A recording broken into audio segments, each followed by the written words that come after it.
అంగన్వాడీలకు కనీస వేతనం 26,000 రూపాయలు చెల్లించాలని కోరుతూ అంగన్వాడీలు పోరు బాట పట్టారు. కాకినాడ కలెక్టరేట్ కార్యాలయం వద్ద 3 రోజులు రిలే నిరాహార దీక్షలను సిఐటియు జిల్లా ప్రధాన కార్యదర్శి చెక్కల రాజ్ కుమార్, జిల్లా కోశాధికారి మలకారమణ ప్రారంభించారు.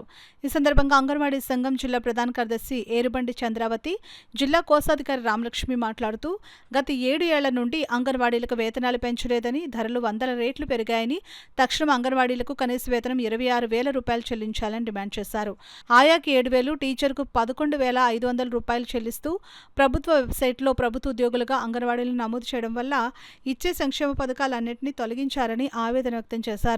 తెలంగాణ, పాండిచేరి రాష్ట్రాల వలె పీఆర్సీని అంగన్వాడీలకు కూటమి ప్రభుత్వం వర్తింపచేయాలని డిమాండ్ చేశారు. సిఐటియు వర్కింగ్ కమిటీ సభ్యులు మేడిశెట్టి వెంకటరమణ సాయంత్రం నిమ్మరసమిచ్చి దీక్షలను విరమింపచేశారు. ఈ దీక్షలకు ఎస్ఎఫ్ఐ నగర నాయకులు సత్యం, సంజయ్, సిఐటియు వర్కింగ్ కమిటీ సభ్యులు టి రాజా మద్దతు తెలియజేశారు.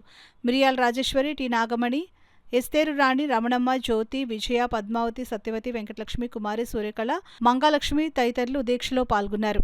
మెడికల్ లీవ్లు ఇవ్వాలని, వేతనంతో కూడిన మెడికల్ లీవ్లు ఇవ్వాలని చెప్పేసి ఈ డిమాండ్లతోటి ఈరోజు రిలే నిరాహార దీక్షలో ప్రారంభించడం జరిగింది. మాకు వెంటనే బడ్జెట్ సమావేశాల సందర్భంగా ప్రజాప్రతినిధులందరికీ కూడా, మేము ఎమ్మెల్యేలందరికీ కూడా లెటర్లు ఇవ్వడం జరిగింది. రేపు ఫిబ్రవరి 14వ తేదీన బడ్జెట్ సమావేశాల్లో మా వేతనాల పెంపుదల కోసం ఏమైనా ప్రకటన చేస్తారేమో అని చెప్పేసి ఎంతో ఆశగా ఎదురు చూసాము. కానీ వేతనాల పెంపు ప్రకటన అయితే చేయలేదు. కాబట్టి ఈరోజు మేము ఈ దీక్షల కార్యక్రమాన్ని చేపట్టడం జరిగింది. ఇప్పటికీ 28 వరకు జిల్లా దీక్షలు సాగుతాయి.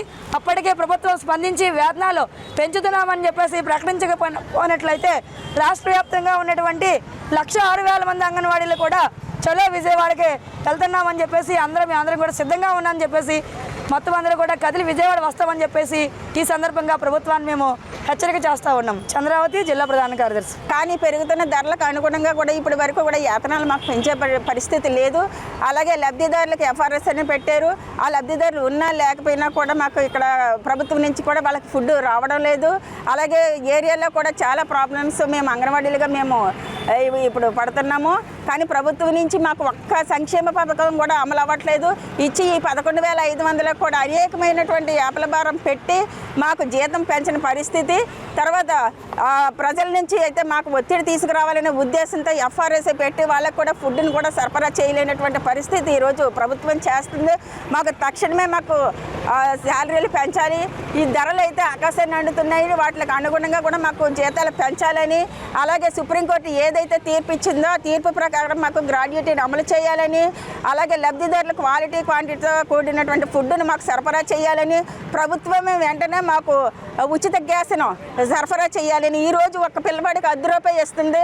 కానీ మాకు రోజువారీ ఖర్చు వచ్చి ఒక 50 రూపాయలు అవుతుంది. పాలు మరగబెట్టాలి, గుడ్లు ఉడకబెట్టాలి, అన్నం, పప్పు ఇలాంటివన్నీ కూడా వండాలి.